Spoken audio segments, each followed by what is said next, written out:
So I'm standing outside Hampden, outside the Rangers end of Hampden, after that match on Sunday, and I'm doing my little post-match reaction to you guys, and I'm hangry and my legs are weary, having stood for like 2.5 hours basically, which is the most exercise I've done in the calendar year 2025.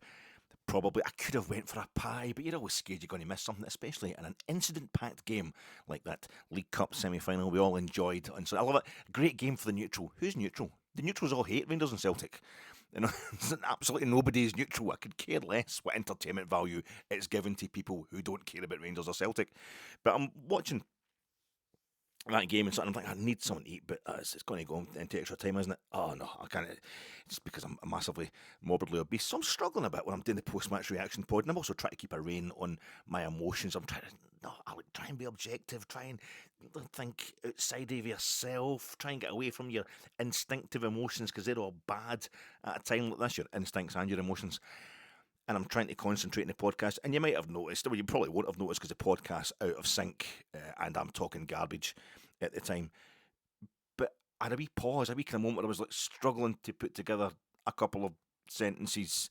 You know, I was kind of slowing down a bit, and it's because I was slightly distracted. There's all sorts going on. You know, I'm up in that concourse, but just as it goes round to the main stand, you know, Hampden's built at the bottom of like 15 different hills, so its relationship with ground level outside is quite mental. You have to climb to get up into the Celtic end, and the Rangers end you're going down. You're basically going below ground level to get into it. It's quite an amazing thing. But as it comes round towards the main stand from the Rangers end, I'm kind of stood there. You're raised above the car park and that in front of the main stand, but I'm just kind of hiding in a wee nook there behind a wee pillar just to get out the wind. It was bloody freezing out there. Hampden's all shut up now. All the turnstiles have been closed, and the kind of emergency exits are all closed. All the doors have been shut over by the stewards, and the stewards are all starting to go home. So I think I'm safe to carry on. And even then, I wasn't standing in front of an emergency exit. I'm just rabbiting on. The next thing, the door bursts open. One of the emergency exit doors just up from me bursts open, and this guy comes out, who's, I don't know, 40s, not much younger than myself. Certainly a lot fitter than myself, and that's what he looks like, a guy who does kind of manual work, kind of handy fella, and he's got the trousers on that look like combats at first, but they're actually, an electrician would perhaps use them. They've got the pockets in the sides, they look kind of durable.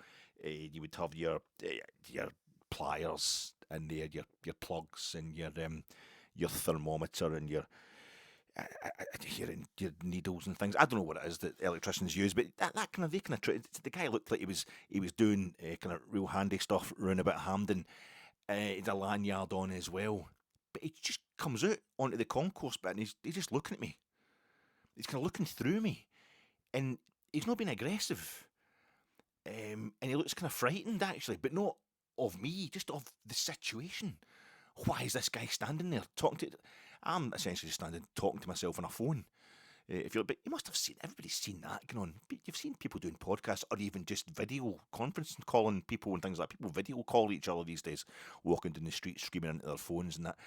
I think, and the only thing I can think is he must have heard me. He must have been inside. He obviously was inside Hampden.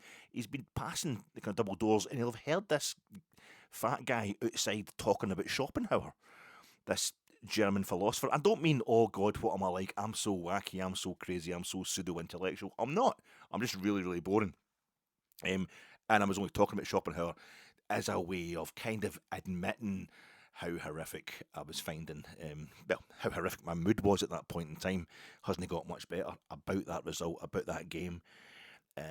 And just as a distraction tactic, and I try to tie it all in with the general themes of the game and that as well, and stuff about Rangers. But it's like he's walked past here, and he probably knows a bit about Schopenhauer himself, knows a bit about German philosophy, and he's thinking, why is it a guy? You would be justified in thinking, some of the stuff that's been shouted back and forth at Old Firm games, that you were the only person in the world who knew anything, even pseudo-intellectual. And so you're not the only person in that world, in the Old Firm world, in that stadium. And I think that's what it was. It was a look of kind of disappointment in his face, like, oh, you know about Schopenhauer as well? And I don't understand his philosophy, and I don't really know anything about it. I just know about his life, because it seemed quite interesting. But ironically, what it did, that bit, was it made me forget my favourite Schopenhauer anecdote, my favourite story from Schopenhauer's life. I was in Berlin during the summer there. Fourth time I've been to Berlin. It's a different city every time you go. And we were staying this time just at the, what you call it, Friedrichstrasse, Hauptbahnhof. Brilliant. This hotel just right next to the Friedrichstrasse, Bahnhof, sorry, Friedrichstrasse. It was phenomenal. Just a great part of. You're just doing from Unter den Linden and that, and it was a university. The Humboldt University is now the kind of back. The main building, the famous building of Humboldt University, is on Unter den Linden, the main kind of drag up towards the cathedral and the Schloss and all that. But this is the back bits. No, the universities, the campuses all over any kind of city that university is in. But our hotel window looked onto the library, looked straight onto the library. There's students milling about and all that. So you'd go. I mean, Berlin's kind of studenty anyway, if you're into that kind of stuff, but it's actual students kicking about. It was just, what a great atmosphere. It was fantastic. Poor buggers having to study during the summer, mind you, but go a wee walk. If you're cutting across to Unter den Linden, this back way you could go, there's a bust of Hegel, one of the kind of statues, but it's a bust of a slightly more famous German philosopher, Hegel, the Hegelian dialectic. And it's slightly more famous than Schopenhauer, and that's the thing I love about Schopenhauer. And I think it's got something to do with Rangers, and I can't quite work out what it is. Was it when he published his book, in which he just thought, that's it, everything you need to know about philosophy is in there, and he never changed it for the rest of his life. He never changed he changed his mind about anything. The world as well an idea, or the world as well in representation, however you want to translate it from the German. Once he wrote that book, I think it was 1818 it came out, it got published in 1818.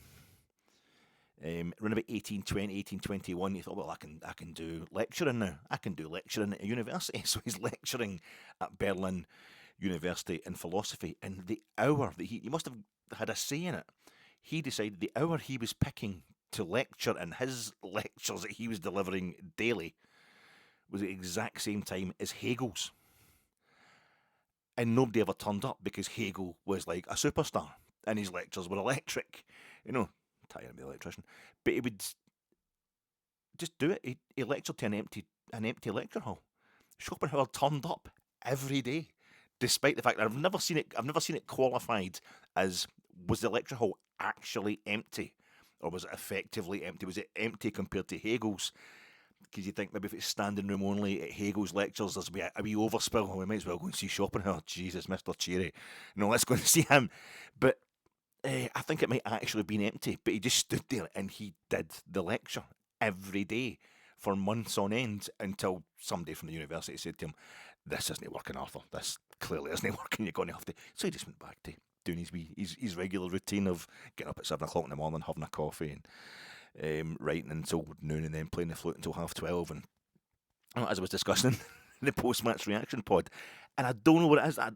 The guy put me off. The electrician fella appearing the other day put me off that, but at the same time, it just made me think, yeah, Rangers just feel so bloody empty losing that game. But there's something about I will do it anyway. I will just go through the routine.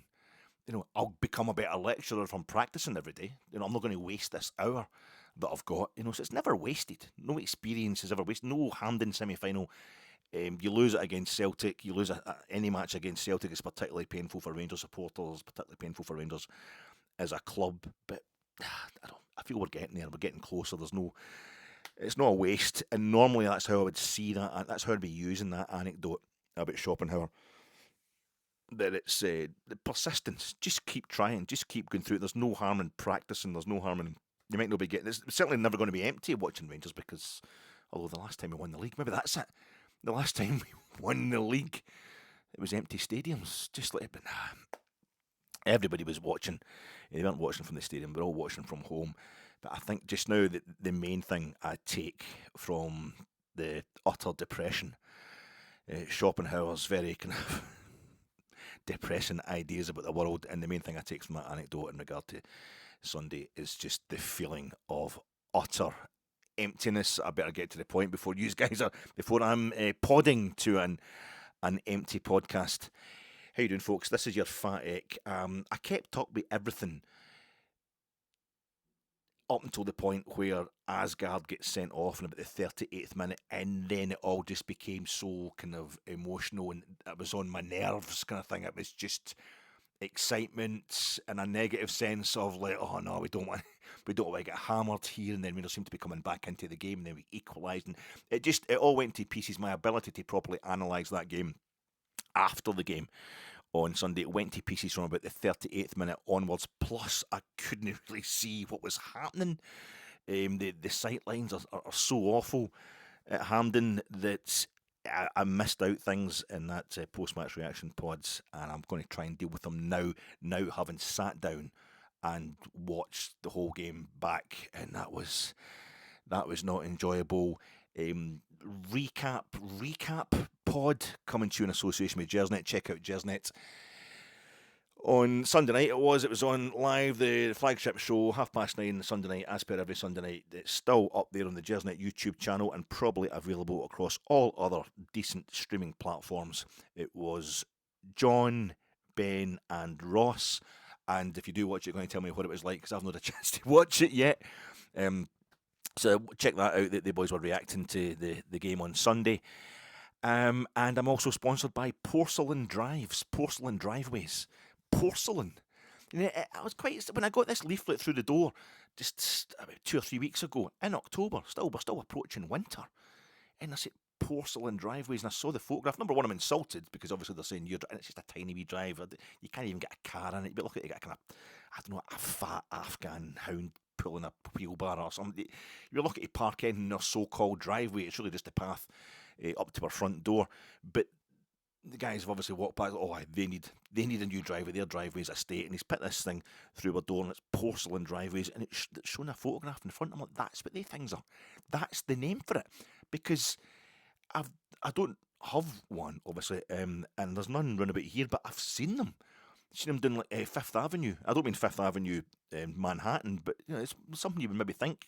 In New York, all the driveways are porcelain. The streets are paved with porcelain. It's something kind of high end. So I just think of porcelain as bedpans, but various other kind of objet d'art and ornaments maybe, but vases and things like that. But I would never think of porcelain in your driveway. And yet I thought, no, that's what it is, because I remember it was last year.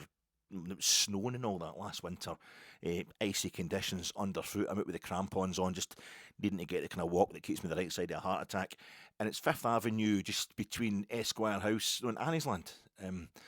Just at the side of Esquire House is the top. It goes right down. I cut up and down there sometimes on my travels on foot. And I saw these. There's 2 or 3 of them down there. In the driveways, it's that thing. It's totally done. The whole drive is combined with the front. They get rid of the grass and all that, and the whole front door are these kind of down there. They're kind of what do you call them? The hussies. It's there's only 2 hussies that they're joined together, but the villas, that are split in 2. So all the way up to the pavement, right up to the front door. So all this stuff, and I thought that just looks absolutely lethal. Never mind, it's got frost across it and ice and a bit of snow. But even during the summer, it's got this kind of shiny hue coming off it, like porcelain wood. Not porcelain wood, like porcelain, WOULD.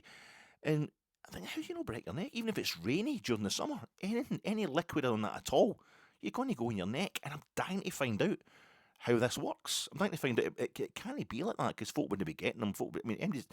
A woman wearing heels or something like that. And or a fella wearing the heels, you're going to break your ankle walking across the porcelain in any kind of conditions. I don't know how your car's actually taken to it either. It's no slipping all over the place when you're pulling your car into the driveway. And I'm dying to phone the guys. But just obviously they would think, don't waste my time if you don't want it. If you don't want to get a porcelain drive, don't be phoning us to ask. But I know you get the Italian guys, the guys in Italy, the old fellas. There's a name for them, there's a kind of collective noun for them. I don't know what it is. It's old guys who are retired, old guys, same age as me basically. Guys who are retired, and during the day when they've got nothing better to do, they all meet up and they're all chatting away. But they'll gather round a building site. If there's any kind of building work of any type, of somebody getting an extension built, somebody getting their driveway covered in porcelain or something like that, they will all gather and they'll watch. It's like, do the nutting, do the actual nutting of the guys who are having to do the work. But these outfits are just watching them and they're discussing it. Oh, he's gone wrong there. Oh, that's too much tarmac. Oh no, there's no way. I mean, it's going to get that grass is going to be ruined. You never get to relay that. That's an absolute state. They're watching stuff, building sites and all that, and I feel that I'm like that. I've become like that. I don't have a practical bone in my body when it comes to building stuff, wiring plugs in like that. But I just have this kind of. I find myself getting more and more. How's that working? How you breaking your neck and that? That's total. Fiddling with the thermometer, all that kind of stuff. So I would like to know how the porcelain, sponsored by that. My name's Alec Anderson. She's crazy like a fool. How about it, Daddy? Cool. I'm crazy like a fool. How about it, Daddy? Cool. Daddy cool. Daddy cool. Daddy cool. No, the next bit's Daddy cool. Bobby Farrell, the guy in Boney M. Tell you that he died. He died in St. Petersburg on the exact date that Rasputin died in St. Petersburg. Was it 90 odd years later? On the exact, he was there a tour, not doing a concert, obviously, that night in his hotel, has a heart attack. But it's the exact same date as Rasputin.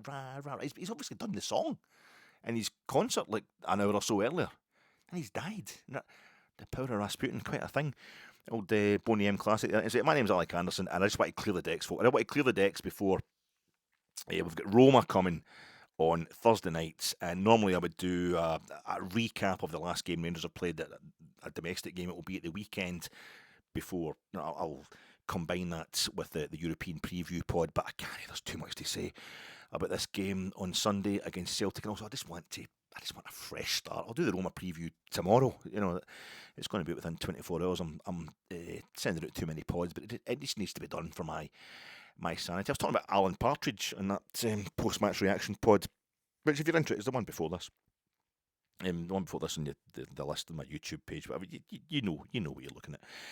But I was talking about Alan Partridge, wasn't it, and previous writers of Knowing Me, Knowing You, or the day-to-day, all the things the Alan Partridge character has been on, Steve Coogan's Alan Partridge character. But latterly it's been the Gibbons brothers. Just realised it's the Gibbons brothers, Neil and Rob. The Gibbons, did they do Saxon? No, it was a Scottish fellow that wrote Saxondale, which I loved Saxondale. But it's the Gibbons brothers. The thing he's doing just now in the BBC Steve Coogan thing. It's no brilliant Alan Partridge, but it has its moments, and it's always good to watch. But of course, Edward Gibbon did know the history of the decline and fall of the Roman Empire. So we've gone from Gibbons to Gibbon apostrophe. It's not working, Alex. Not working. Move on. I just want to clear the decks for the Roma. Kind of Synod of Whitby. We've dealt with the Celtic Catholics. Now we've got to deal with the Roman Catholics. That was the Synod of Whitby during the time of Easter. And right, snagging list is obviously the first thing to deal with here. And I have to apologise to everybody. This is the main thing I want to say. Celtic fans and Celtic fans that are nice, guys that get in touch with me on the pod. There's a lot of Rangers fans and Celtic fans who just, for some reason, I don't delete them because I feel kind of an affinity sometimes. Some folk I will just delete straight away and make sure they can never post anything this ever again. But there's some folk who they just come on to slag me all the time and or have a go. But that's fine. That's what I'm here for. As long as it's all, above board, or as long as there's nothing too salacious or as long as there's no bigotry, no sectarianism, no sectarian epithets or anything like that, nothing too horrible. But there was some on Sunday night, so that the folk had to go, I'm afraid. But there's a lot of Celtic people that come on here to chat to me, and they're always very nice about the pod. I don't know how nice they'll remain if Rangers actually ever getting a proper winning run against Celtic. But no, there's a lot of really decent folk, and we get a good chat, and it's no problem. We all got on fine, but on Sunday night I was just deleting everybody. If you sent in a post on Sunday night, basically, if you didn't let me get my night's sleep before coming on to go, hey Alec, fellow football lover here, Celtic fan. We both know I'm a Celtic fan, but I just want you might even be somebody who comes on straight away after the game if Rangers have beaten Celtic, and that has been happening recently. So you'd be perfectly entitled to think you're allowed to come on, and I'm being kind of all objective and realistic and self-deprecating on that post-match reaction pod.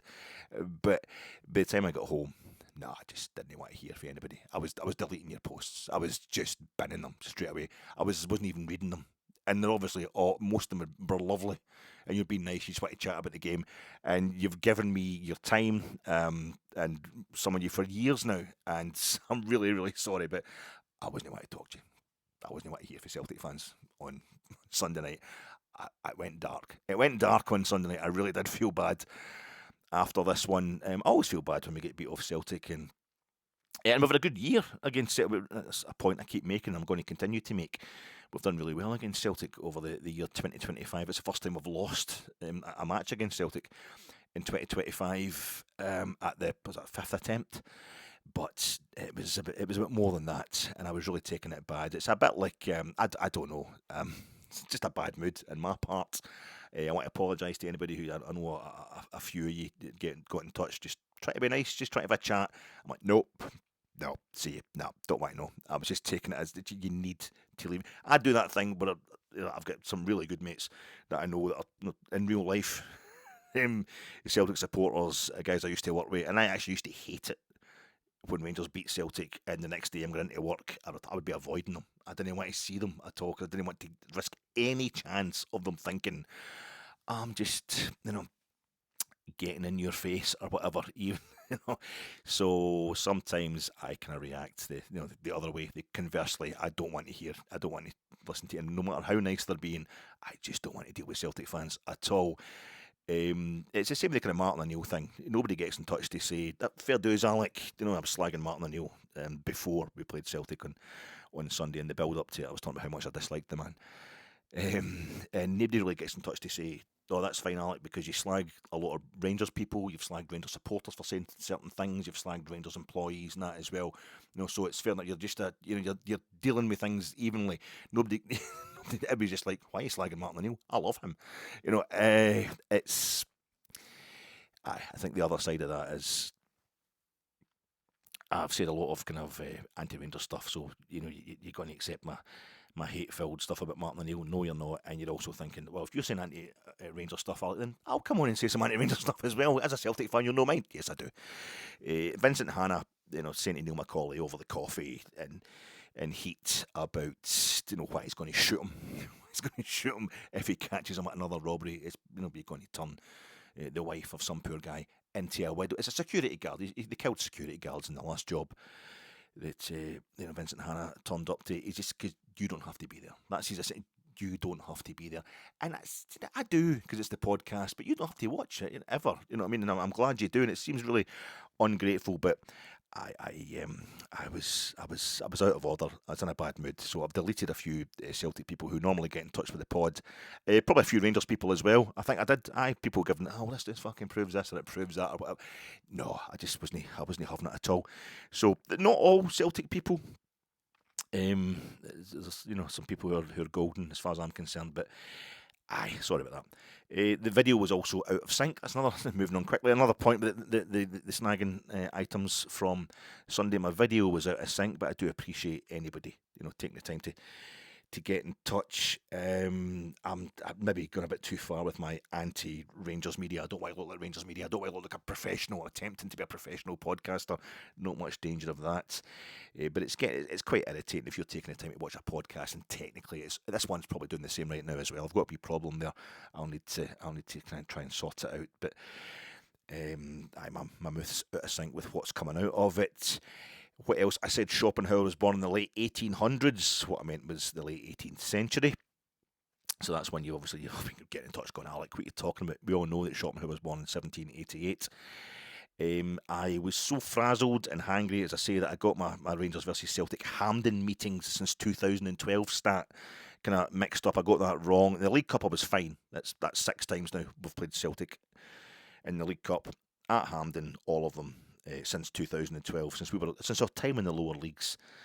But in terms of losses, and we've lost a lot of them, but in terms of losses at Hampden since 2012, well, the record now, just to recap, we have played Celtic 12 times at Hampden since that first meeting since Rangers won the lower leagues back in February 2015, and we've lost 10. Played them 12 times. I'll put it another way. We've played them 12 times at Hampden since we beat them in the 2011 League Cup final under Walter, and we've lost 10. 1-2, and we've lost 10. In terms of everyone that we've played at Hampden since then, we've played 23 games at Hampden. And I mean at Hampden in the kind of, the connotation sense, semi-finals and finals of the two major cup competitions. We've played 23 times and we've lost 14 of them. We've lost 14 out of 23. Hampden for Rangers, since we come back out of the lower leagues, or starting with us being on our way out of the lower leagues, it's been a nightmare. It's been awful. Any other snagging items? I didn't go on that much about the refereeing. Like I say, my view was awful. I had no idea about the incidents because my view on the day, particularly Celtic's offside goal, the goal that Celtic scored about 16, 17 minutes, that was ruled offside. Oh my God, what an absolute car crash. Never mind the fact that it was offside.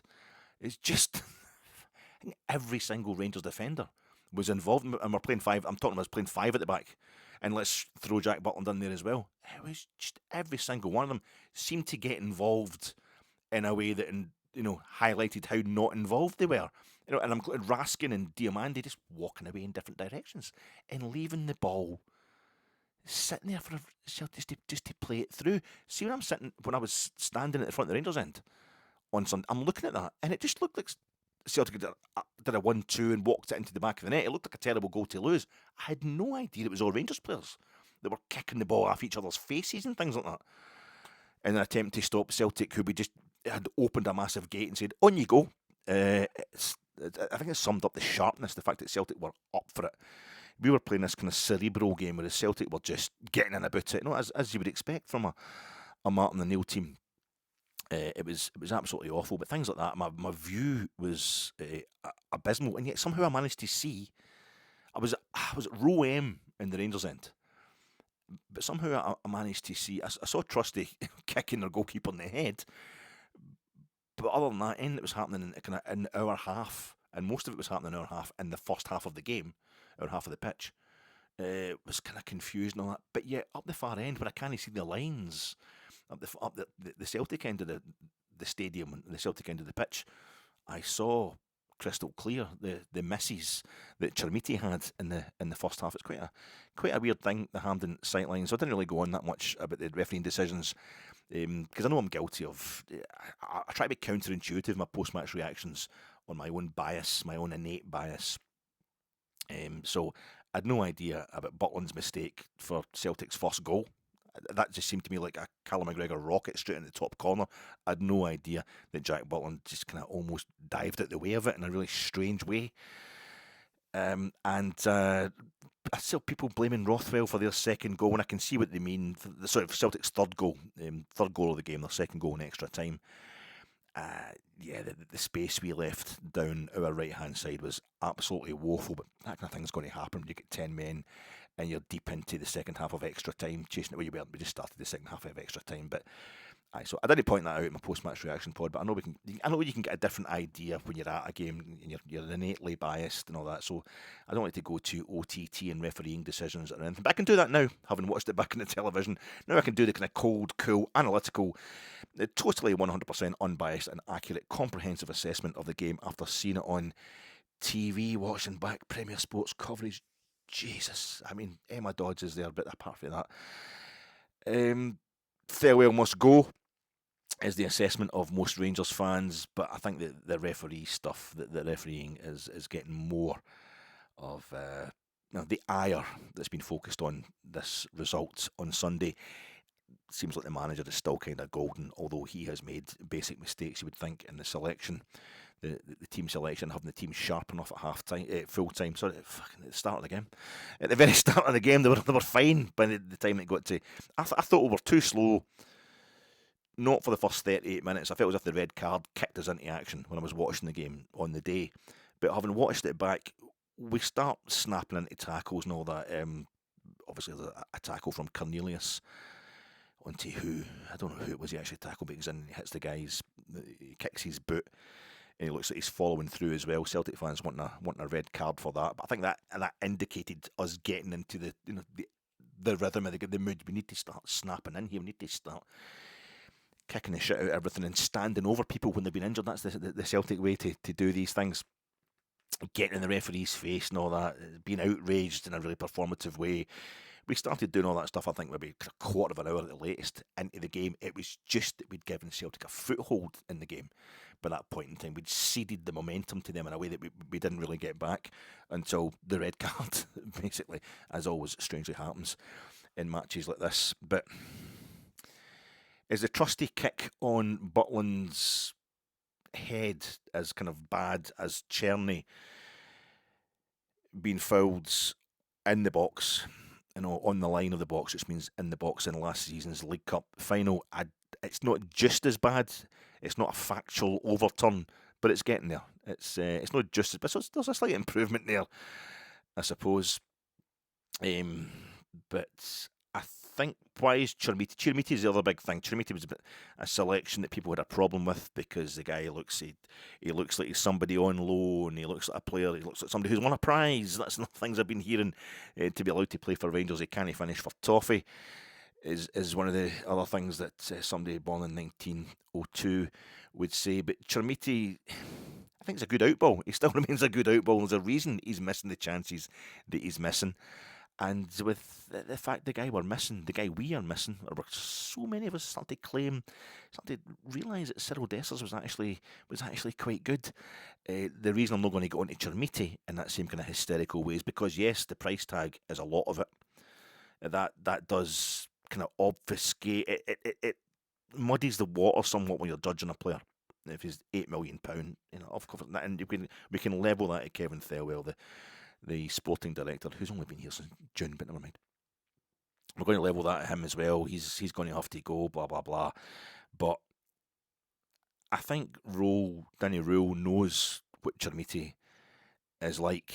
And I think he puts on more attackers during the game because he knows our defence is absolutely horrific. He knows there's no point. It doesn't matter how many defenders he puts on. We don't have any that are good enough to stop Celtic running right through us. So he puts on more attackers, even as we lose players. By the time we go into the second half of extra time, we've got, or just extra time in general, Tav is basically the midfield. And we're just lumping the ball forward, or carrying the ball forward, continually attacking. And I think Chermiti, the fact that he can hold the ball up, he is a big unit, and he does do well. And he doesn't hold it up to perfection, doesn't he win every aerial challenge. Obviously, his finishing's terrible. He's a striker. He's there to score goals. But I think in terms of shape and an outball, this is a defence that needs an outball. And he's aggressive. He's getting a bit of aggro about him. He's still a young man, and he was quite happily squaring up to Celtic players and getting physical with them, not just in the game itself, but during the afters for the various incidents. We need that. We need a bit of that, because Celtic would walk all over you like that. I say, if you look too cerebral, Celtic just get stuck in. But the problem for me is Celtic, of course, are a club in their own mini-crisis. They've been enduring a really terrible time recently. They've lost the previous two Sundays. They had key injuries, defence in particular, and a lack of experienced players up front. Even Maeda's been having a hard time at Celtic of late. And we just let them get a foothold in the game in that first 10 minutes, which we couldn't overcome. It's negligent. But that's what happens with a stable, established boardroom and infrastructure. And Neil coming back to Celtic is merely the kind of closing of a circle, as far as I'm concerned. I mean, Neil's been here twice, Neil Lennon's been manager twice, Brendan Rodgers has been manager twice. It's the same infrastructure, the same setup. You know, like the front of shop might be having a bad time recently, but the suppliers are all still there. You know, the setup is established, and we might have guys in now running Rangers who have money that can compete seriously with Celtic, but they've only been in there for 5-6 months. It's going to take a while. It's going to really take a while to bed in, and I think that's we saw the effects of that. The atmosphere. I have to talk about the atmosphere. The Bears. I was joking away about the Union Bears. I was down the front of the Rangers end. Oh my God, am I going to remember the Union Bears? They scary ruffians. You know, they were miles away from me. They were right round the house. I was slightly towards the main stand. And they were running towards the north stand, the Union Bears. But did we do a tifo? Was there any? I don't remember any kind of big. I certainly wasn't holding anything at the start of the game. I don't remember any fireworks. I don't know if there's been a ban and stuff like that. But I don't remember any tifos at the game at all. But the atmosphere, the Rangers, Rangers team rallied and the Rangers supporters rallied with them or helped them rally. It was a back and forth thing. Ibrox-Sonia in the second half, Plymouth 10 men against Celtic, goal down, back. We did suck that goal in. We sucked them. We won the second half on points and by a goal. It was a magical thing. It was lovely to know that my immediate feeling, given how badly we'd started the game, Danny Röhl's been naive here. We've gone down to 10 men. This could end up being 4-5-0. That's the last thing we need. And it was quite the opposite. We could have easily won the game. And the way we played in the second half was phenomenal. The Union Bears were saved the guy. As I said, they saved them, but they were going out their way. They were basically invading the track to get a hold of the police. They're running up to the police who are trying to ignore them, which I find phenomenal. To get as a fellow, obviously some sort of seizure. They're trying to get medical attention. They're saying to the police, "You've got the radio, isn't that radio? Somebody, you're supposed to be an emergency service." So they did brilliantly, the Union Bears, and I was just standing with lovely people. A couple of seats, I think I saw the same up the Celtic end. Seats down the front, not populated. I know that'll be ultras moving up the back to get in with their mates and that, and doubling up in the seats. But the bit I was in, the two seats on my left hand side, on my right hand side must be my aftershave isn't working the same way it used to, or it is. They were empty, but people were just kind of milling back and forth. But it was all just people the same age as me. I'm probably the oldest, but people the 40s. Everybody was in their 40s. And everybody's just kind of chatting away and all that. It was like standing at a really pleasant,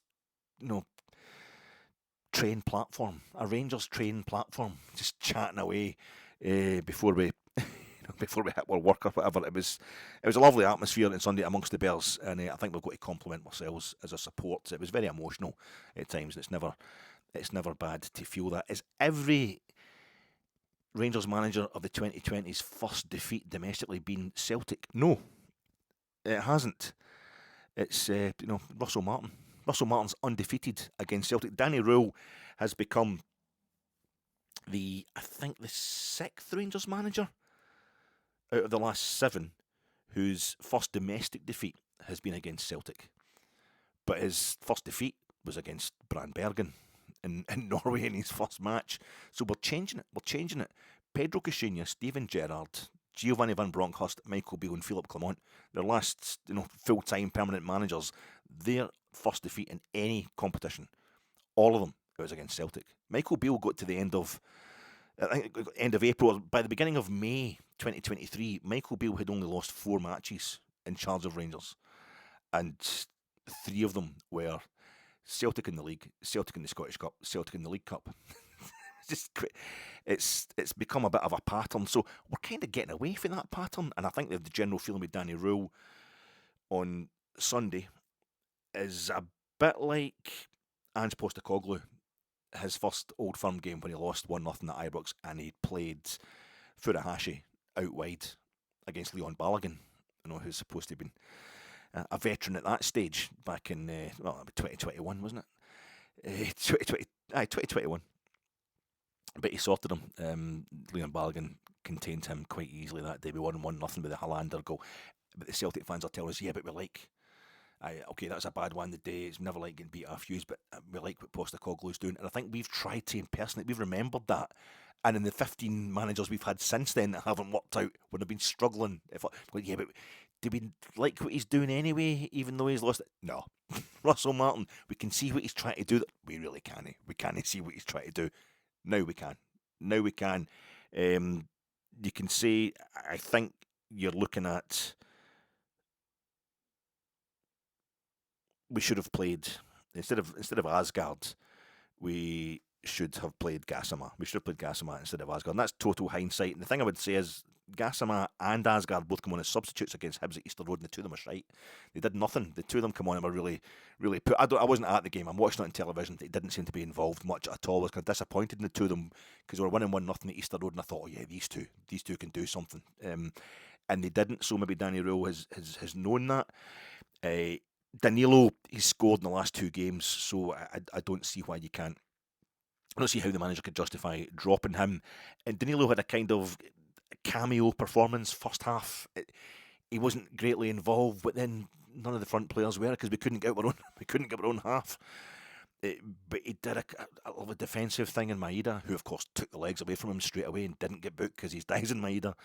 But he chased him back and beautifully won the ball back off him in the first half, and he's set up a chance for, I don't know, but did he set up one of the chances for Chermiti? Was it him? There was one Diamandi put a brilliant ball through as well. Was that for Chermiti?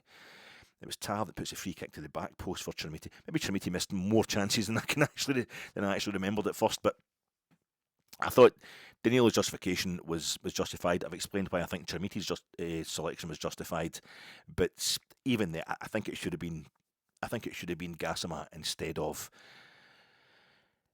Asgard. But that's probably just been said in hindsight. But I don't think anybody's got a massive problem with Danny Röhl. We're all singing his name, and he was coming around giving us a wee bit of applause at the end of the game, and it has been reciprocated. I think we need to remember this is the first time Celtic have beaten us in the calendar year 2025, and they haven't beaten us over 90 minutes for what will be 16 months at best. That's if they beat us early in January 2026, and the next time we're due to play them, we play them at Parkhead. 1st of September 2024, Philip Clement's lost 3-0 at Parkhead, but that's the last time Celtic have beaten us over 90 minutes. That's quite a thing.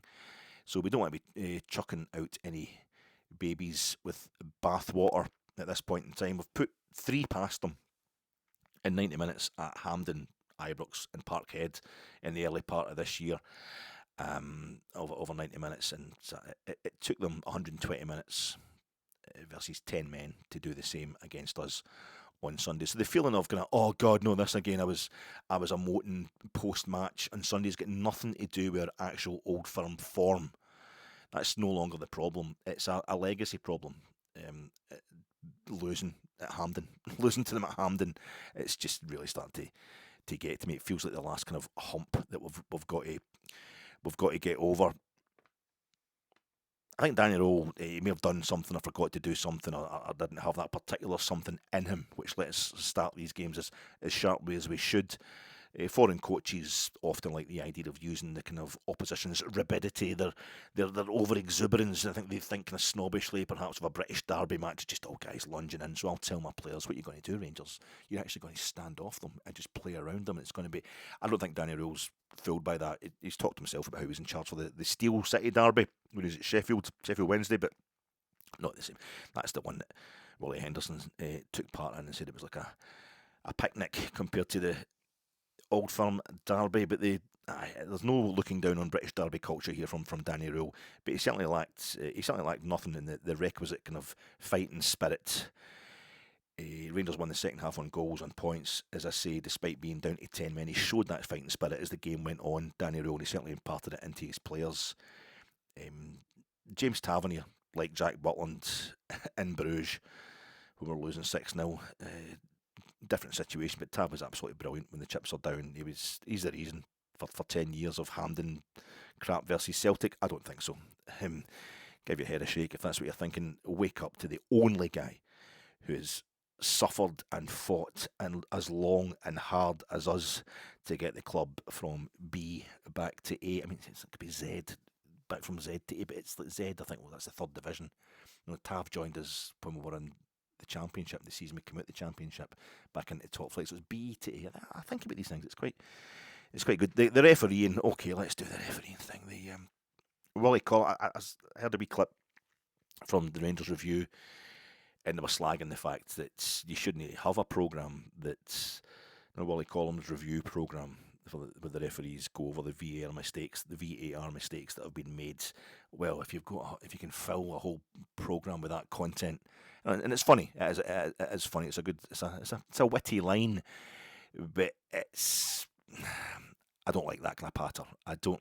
That's the kind of, well, a Muslim guy once did a bad thing, so that means all Muslims are the same. It's that. I mean, I know that's not what they're saying in Rangers review, but it's that kind of thinking that goes around just now, where an admission of any kind of aspect of reality means a kind of scummily, unrealistic, hysterical point is deemed proven. Stick to the facts and the balance of the facts. It's reform kind of UK Tommy Robinson pish. It's Celtic Lowell pish. Penalty to Rangers. And Rangers always get penalties, says Peter Lowell, and then Rangers don't get a penalty for like 6 months. Don't do it like that. I'm not part of that. There's so many mistakes are still going to be made, obviously, in Scottish football. You have to accept the reality of there will be. It's like some people, a few hundred people might have an adverse reaction to a vaccination that the entire country's had to take to save their lives. You know, these things are. It's the same with refereeing and with VAR. There's going to be horrific mistakes. I've seen plenty of them in games that don't involve Rangers. If you just, it's quite a difficult thing these days to find the time to watch games that don't involve Rangers, particularly in Scotland. But just watch the sports scene highlights, and I guarantee you, every game you watch, games that don't involve Rangers or Celtic, there'll be horrific VAR decisions taking place, despite the fact that VAR is there to correct them. There'll be at least one absolute cracker. So this is what's going to happen, particularly in a country where the referees aren't paid anywhere like enough. We don't have enough of a professional system of refereeing in this country. So I don't want to get into all that. But there's no doubt that poor decisions have adversely affected Rangers in Old Firm games in a very a heavily weighted sort of way. They seem to be affecting us much more adversely than affecting Celtic in recent years since VAR came in. And Celtic, of course, went on a campaign against VAR. Celtic, the club who always complained there was a refereeing conspiracy against them, the minute that conspiracy was provable, suddenly hated the machinery by which it would be provable. Instantly, I think the kind of keyboard Rangers fundamentalists are saying that the meeting that we've had with the SFA on Monday night, unsatisfactory as deemed by Rangers, and the statements coming from Rangers aren't enough. Even though Rangers are saying the meeting wasn't enough, it wasn't. They didn't get satisfaction from the meeting. It is enough. It is enough for now. It should be for most of our existence as a football club. Merely seeking clarification should be a major thing. The football club needing to seek clarification from the SFA, from the football authorities, should be enough of a kind of implied criticism of the standard of refereeing for us to be going on with. That will do, because I lived through all the years of Celtic slandering referees and always cheated, never defeated. I don't ever want us to become that. But now we've got VAR, which is double checking all decisions, where it can. Then, if something's still going against you in the same competition against the same opponent at the same venue, then you have to do something. Officially, you have to do something. You have to complain. You have to be seen to be talking about. I don't like the Rangers statement talking about how these poor decisions are affecting people's livelihoods and all that. I feel as if that's emotive, bogus nonsense. That's just a fact about foot. That you shouldn't have relegation or promotion and all that. This is just something people decide how much money they want to put into their football teams. How much money they want to pay their players, etc. The clubs decide this thing that it can depend on the size of their support and all that. That's why it's professional football. You're not duty bound to put money into football. It's a sport, So this whole thing about people's livelihoods and that, no, I think that's always too much. That's OTT. That's adding something on, which kind of cheapens us to mention it as a football club. Just stick to the facts. Everybody's money is affected by results in football. You don't need to go on about it as if it's just yourselves. Thelo Asgard's red card, yeah, he just goes in, studs up on the fella.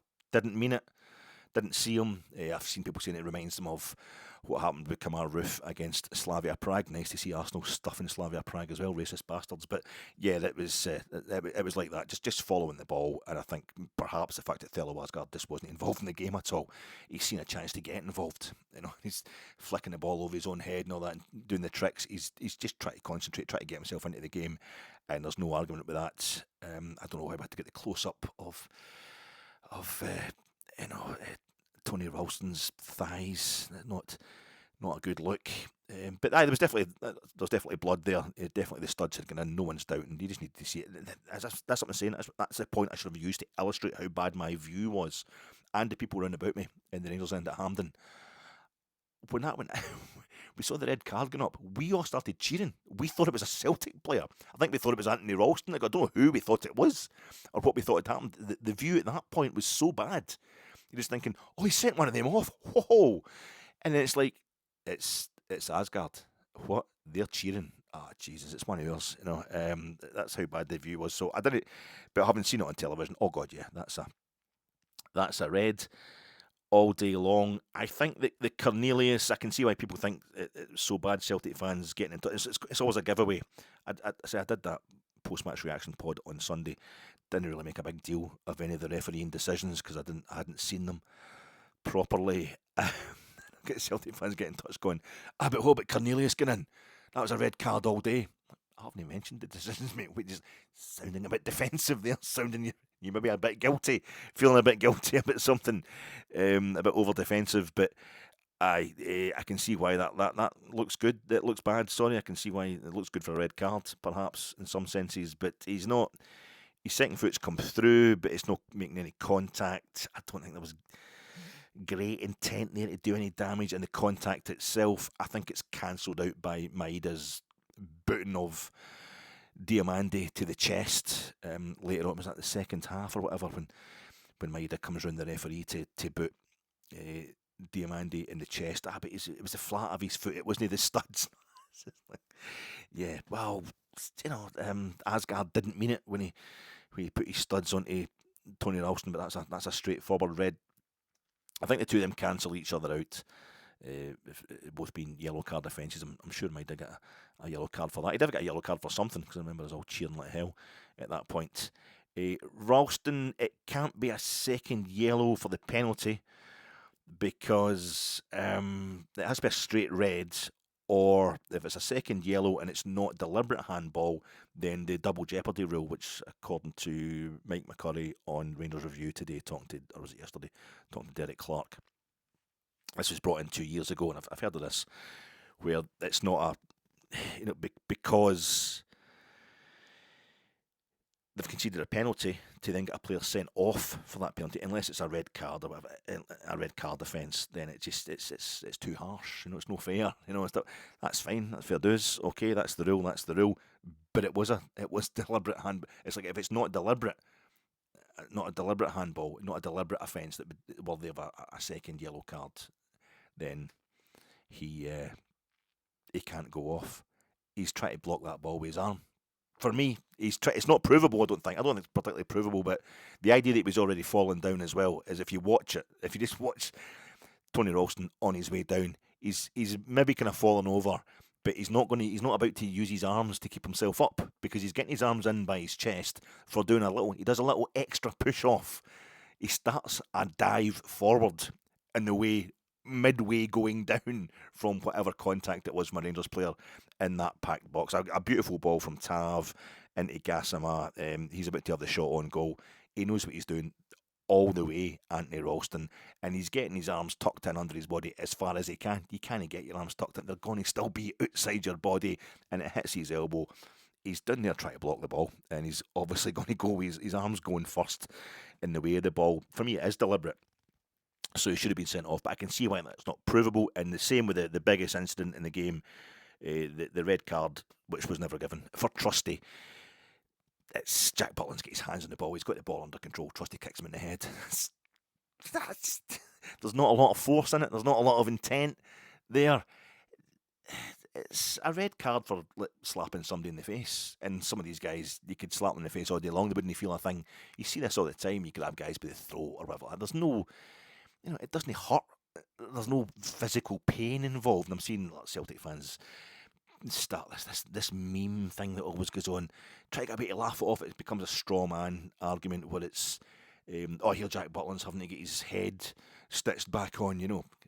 We're mocking how light the touch was. It was just a mild tap to the head with his boot. Jack Butland has the ball under control. This is why these rules are here. You can't judge the severity of the impact. It's just where you're making that impact. Different players can take different amounts of pain. A goalkeeper on the deck, totally prone, and the guy kicks him in the head, and Trusty shot himself. He clearly knew what he'd done. And we're getting all this stuff from Michael Stewart and that. He's definitely made a mistake there. He shouldn't have done that. He shouldn't have done that. But obviously it's not a red card, because why shouldn't he have done it? Why shouldn't he have done it? Well, he's running the risk, exactly. He's kicked the guy in the head when he's on the deck. It's a red card all day long. But again, there, if there's just a justification on terms of the brutality imparted by that tap to the head, then who knows? I'll need to wait and hear the explanation from the SFA. Because the one thing I have to say, I'm always scared to start going down these lines of being really definite on any refereeing decision, is nobody knows the rules. Referees should know them. They don't know how to enforce them a lot of times. They're not getting paid enough money. But without referees, there will be no football. But most of it, pundits, players, and definitely likes of myself, screaming and shouting for stuff that I don't actually know what the rules are. I think that the great example for me is, and it's only just, everybody's only just getting used to it now. Used to have that thing where a player ran through on goal, a ball would get lobbed over the top of a defence, and everybody would go, that's clearly offside. But the flag wouldn't go up, and the referee would wave play on, and then when the player went through it and when he touched the ball, then the linesman's flag would go up, and everybody would go, "What took you so long to put your flag up? What took you so long to put?" I mean, that's a change in the laws, a change in the protocols from about a decade before, where it was like, well, he's not actually offside until he touches the ball. Until the player touches the ball, there's no offside offence being committed. So the flag doesn't go up until they've touched the ball. But for years after that come through, folk would still be like, "What takes so long to put the flag up?" So, and I probably did it as well. It's one of the things I need to admit my knowledge of the laws of the game, for somebody who goes to football so often, spends so much money and time on it, is pretty pathetic. But that looked to me like a red card when you kick a guy in the head. And it's the big thing there is, why no VAR intervention? Why did VAR not get involved? Well, it did straight away to say, no, it's all right, just got up the tunnel. At the game, I saw it coming up on the big screen, but I still thought maybe there'd be a chance we'd come out in the second half and Celtic would be down to 10 men. We'd hear that Trusty had been sent off in the tunnel or something like that. Once it had been double reviewed or something. I don't know what I was expecting to happen, but that was one thing that was right in front of me, and I'm like, he's just kicked him right in the head. He's kicked Jack Butland in the head. But no, so I'll need that explained to me. It seemed like I don't want to be a controversy machine. I don't want to get into this kind of the hysteria industry, but we have to talk about these things. Michael Stewart, Jesus Christ, he's not as bad actually. Sometimes with Michael Stewart, he was when it came to Asgard, he was very, very quick to say he's no meant it. He's no doing, that's vicious by Asgard. It could be construed that way. And he was. What else did he say? It was very positive about the way Rangers come back into the game. He was singing more praises for the way we'd come at Celtic in the second half and were totally unsettling them, calling us brave and what have you. But at the same time, the panic in his voice about the Trusty incident and Maida kicking Diamandi, that was the referee's fault. The referee got in the way. That's why Maida was forced to kick Diamandi, and he had to come right round the referee there to kick him in the chest. I don't know what that was supposed to mean in terms of, it was obviously meant as a defence of Maida. He was wetting himself at Chermiti, kind of left a foot in at an aerial challenge. Oh, lucky boy, and making chippy comments about Celtic's early offside goal. Roll it on a few frames and see what happens then. Well, but we can't roll it on a few frames. It's got to be from the moment the ball was played forward. What are you talking about? If you rolled it on a few frames, then it would look like it was a goal. What? So that was, and then talking about JD Gasma is the first time I've ever seen a player playing in +4s. Do you know what +4s are? Was it a guy wearing the kind of white stuff on black skin? Was that freaking you out or something, Michael? That was kind of weird. But I don't think he's actually as bad as we think he is. Michael Stewart, I think he just loves Celtic, and because he's never played for them, he has to work extra hard to prove it. I don't like to go too bad on all this. I don't like to go too hard on all the refereeing controversy stuff, because you get into that whole world of where it gets, and it was dark enough on Sunday. The one thing that really peed me off most of all, and it was Derek Clark mentioned this in Rangers Review, and it was true at the start of the game. It was the Glasgow Derby on Premier Sport. Watching it on Premier Sport, the Glasgow Derby. I don't know if Celtic fans want to go on and on about how it's not the Old Firm anymore, and not listen to the fact that the term Old Firm has got nothing to do with the age of either club. Even if Rangers were formed in 2012, the Old Firm refers to how these clubs exploit their fans for money. So that firm, the money thing has been going on. It's still been going on since 1872 or 1888 when they started playing derbies against each other. So it's got nothing. But it's the word old, and we don't want Rangers to be old. We want Rangers to be new. It's just nothing to do with that. But once you start kind of messing about with like, it gets a bit Orwellian. It's not as there's not even it's not it's a bit unlike it's not as bad as Derry, Londonderry, that whole thing. I mean, you've got a whole community there that doesn't want to be, but in Derry obviously would be a nickname for like we talk about the Brigton Derry and all that kind of stuff. So I don't know, the Dundee Derry. That's what the Dundee hardcore royalists and loyalists are all singing their songs at Dens Park, but I it's that kind of thing of we're just going to decide a word doesn't count.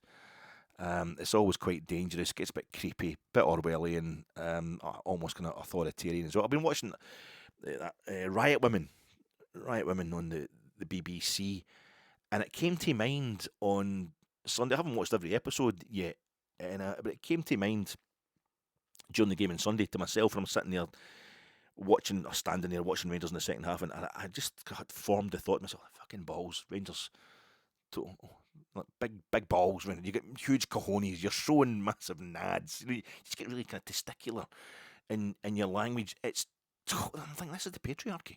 This is the patriarchy. I find myself thinking things like this all the time. It's like, Christ almighty, Alec. It's so, let's see, for example, I mean, I go about, if I'm watching the football and getting myself worked up on that, Christ, Jesus Christ, oh Christ almighty, God's sake, apart from, I do all the horrific swearing, or every swear word you can think of, but in life in general, I blaspheme all the time. And it's not, I don't give a shit, I don't believe in God or anything like that, and I've not really any respect for anybody who's like pulling you up for blaspheming. My mum used to pull me up for it all the time when I was a kid, and she was raised Catholic. And I was like, oh, Jesus Christ. I must have been hard at her saying it or something. I folk about here, oh, Christ almighty, Jesus Christ. And I think I went to Sunday school about twice. I didn't even get to play for the BB's football team because you had to go to church. And I was like, fuck that.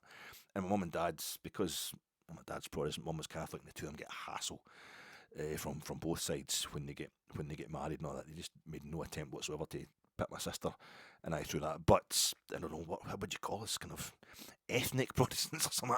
We didn't go to Catholic school, my sister and I, and obviously I'm Rangers daft, so but I was, oh Jesus Christ, bloody hell. And it just shows you, for me, what it actually shows you is the influence of Christianity, even though I am not a practicing Christian. I mean, I love Christmas, I love Easter, the same as everybody else.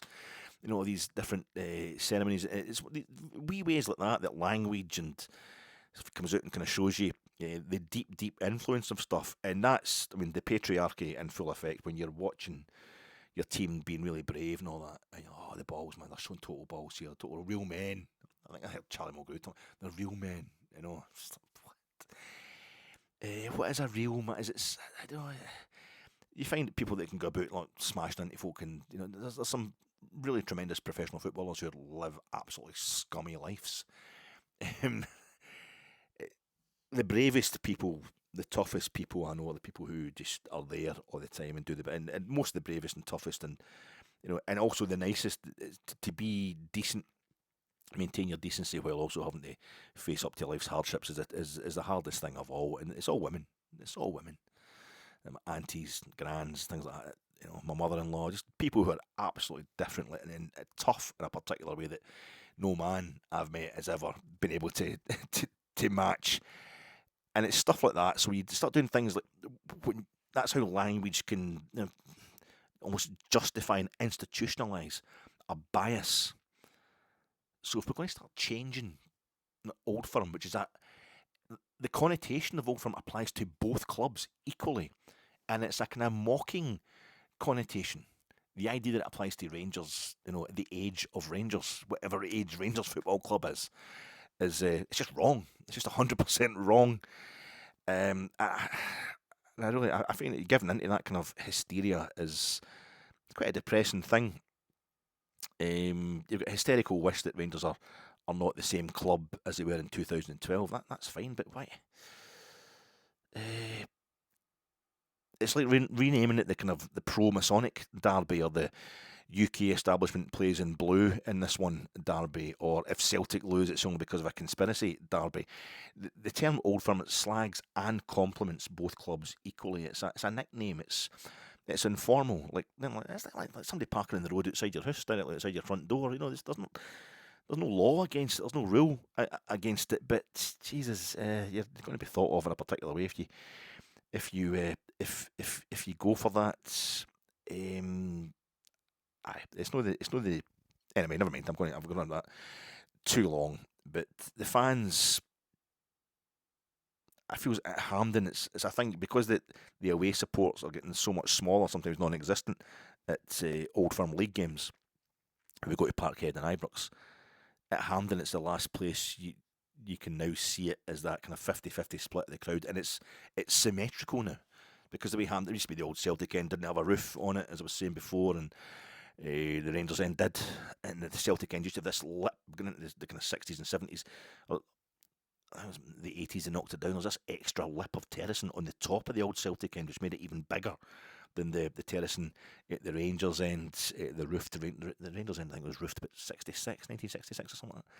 So it's but nowadays, because it's sort of the same level, and the roof, obviously, if you look at it from north to south, it's the north stand is nothing like the main stand, the south stand, but the way it's split, it's like a mirror, and it's an unconscious mirror of kind of hatred, you know.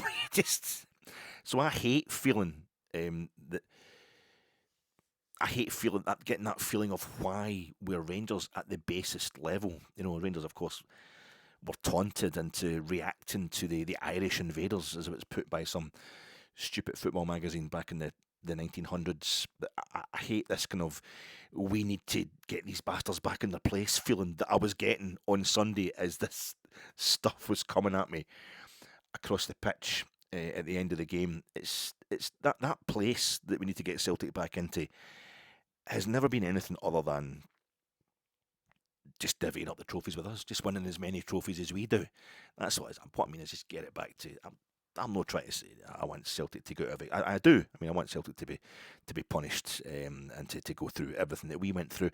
But that's my right as a football fan. The taunting that we went through when our club was going to have existence. I always thought it'd be a basic level of kind of respect for fellow football fans, people who paid money to go and watch their football team. But no, there really wasn't. It was die. It's genocidal. That's the whole thing. When Röhl Lemkin drew up the meaning of the term genocide, when he invented the term genocide, Röhl Lemkin, it wasn't just about the murder and the torture and the displacement, the physical stuff you could do to a particular people of a particular religion or race or whatever. It was anything that was done to try and eradicate their culture.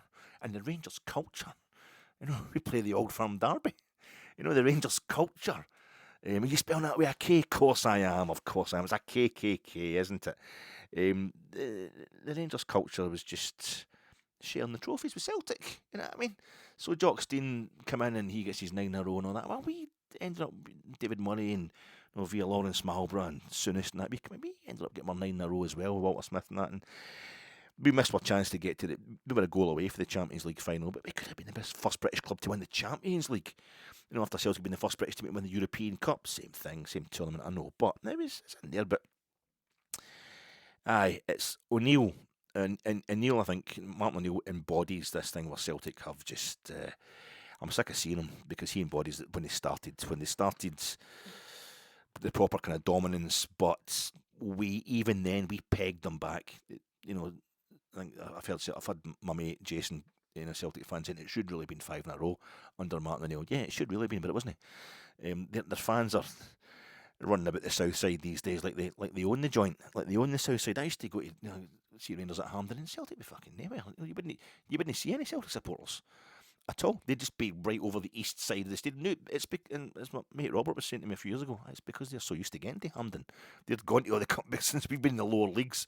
It's just they've won the treble 4 years in a row. That necessitates 2 cup competitions a season. You know, so it's semi-finals and finals get played at Hampden now. Alec, we're no in the 1970s anymore, and that's what it's just they're there all the time. So I want to get back to where he's come from, Celtic. You know, that's Tory Glen or whatever. You know, stop the small boasts. That's what I'm saying. Stop the small boasts. I'm now in a kind of fuck Hearts, yeah, but they can do whatever they want, the Jambos, this season. Just make sure it's not Celtic that win the league vibe. Something we've never done to our own occasional cost. Occasionally over the years, Rangers, we'd always just kind of think about ourselves and trying to win every competition that we're in, try to do our best in every competition. We don't want to be Aberdeen, we're prioritising certain matches in a season, but get above Celtic in the Europa League. I hate this. I've never felt this before, where I'm just about stop. I'm getting sick of it. I'm just getting sick of them. And I'll have worn off by Thursday. I need to get it out my system just now, though, but get above Celtic in the Europa League, yeah, and sabotage the shit out of them in their latest league title tilt. They are the target. They're the last obstacle, I think, for Rangers to be back to normality.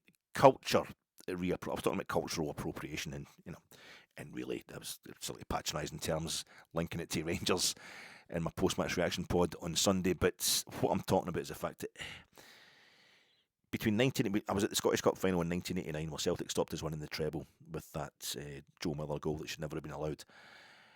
And they didn't beat us again at Hampden until Martin O'Neill arrived at Celtic in his first season. They beat us at Hampden in the 2000-2001 League Cup semi-final. And that was the last time. That's Martin O'Neill just evening it up. We then the next two seasons, we beat them in the League Cup semi-final and then the League Cup final and the Scottish Cup final the following season. We won our next 3 games at Hampden after Martin O'Neill finally beat us at Hampden. It used to be Rangers owned Hampden. We used to beat Celtic at Hampden, I think between 1989 and 2001. It took a 12-year period. We played Celtic maybe a half a dozen times or something at Hampden League Cup. And even, I think, connotation-wise, Hampden, something with the 1998 Scottish Cup semi-finals at Parkhead, and did we have a League Cup semi-final at Ibrox when Mark Hateley scored the only goal of the game was at a League Cup quarter-final. So we just play Celtic in finals and semi-finals, and at least half a dozen times on the trot, we won them all.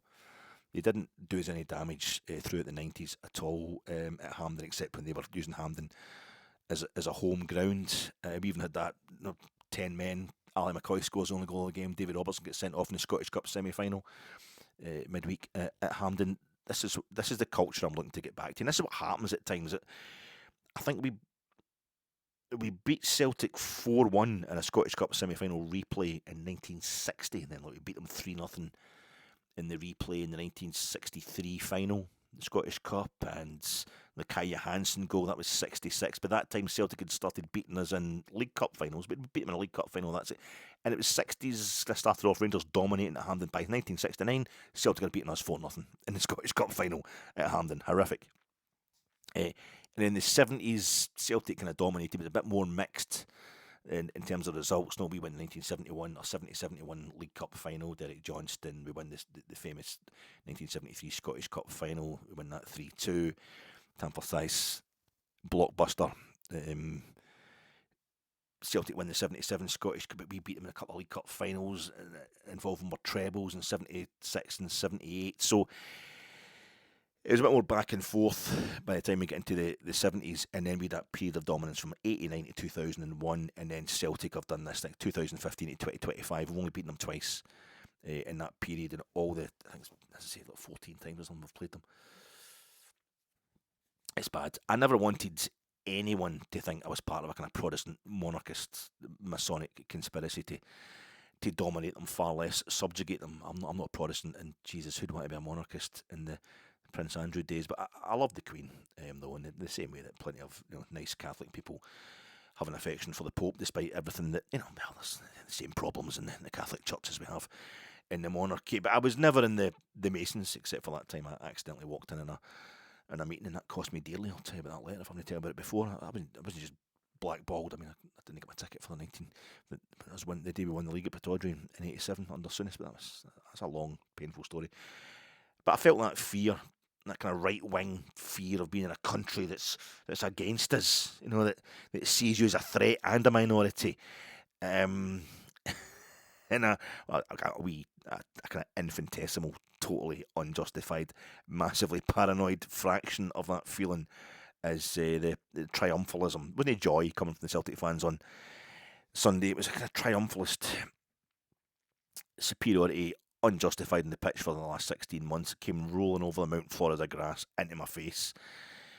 in my fat, seen it all before, emotionless face at full time on Sunday.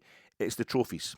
I'm feeling all these negative feelings, getting a taste of these dark feelings because the trophies. It's the gloating, and only us on a regular basis are able to can be relied upon to stop Celtic from hoovering up the trophies. Our European performances have been superior for, you know, since a couple of decades now, really, even though we missed out 4 seasons in Europe. But good luck to St Mirren in the final. Good luck to Hearts in the league race, and well done Aberdeen in that Scottish Cup final last season, stopping the Celtic hoovering up the trophies. It's only us that can really stop them, give them that auction of superiority, which makes for such a kind of horrible, toxic chemical when mixed with the rules ignoring, sportsmanship issuing, a rabid need to beat demand. Well, we were the ones on Sunday, foregoing midfield, with socks at our ankles. We're up against the superior forces of the authorities enabled malevolence, kicking us in the head when we're down, only being punished when it was so blatantly obvious that the ref was left with no choice. VAR, nonetheless, kind of rendered temporarily inactive handily. But we'd our barans kind of rattling, with accordions wheezing, our rebellious spirits refusing to be quelled as we Mickey Moore jinked and bobbed and weaved through a hail of black and tan foul. And they got 3 black stripes down their arms, these Celtic people. We sang a song of freedom and defiance. I mean, we might have built the Titanic, but we're also down there in third class, with the violins, the fiddles and all that, giving it the jig music, enjoying ourselves, just enfolded, wrapped in the warm glow of our martyrdom on Sunday there. Ibroxonia was our hymn of peace and redemption and moral courage. It was a moral victory. Was it? Fuck. I fucking hate moral victories. It was not a big beat, and that's all there is to it.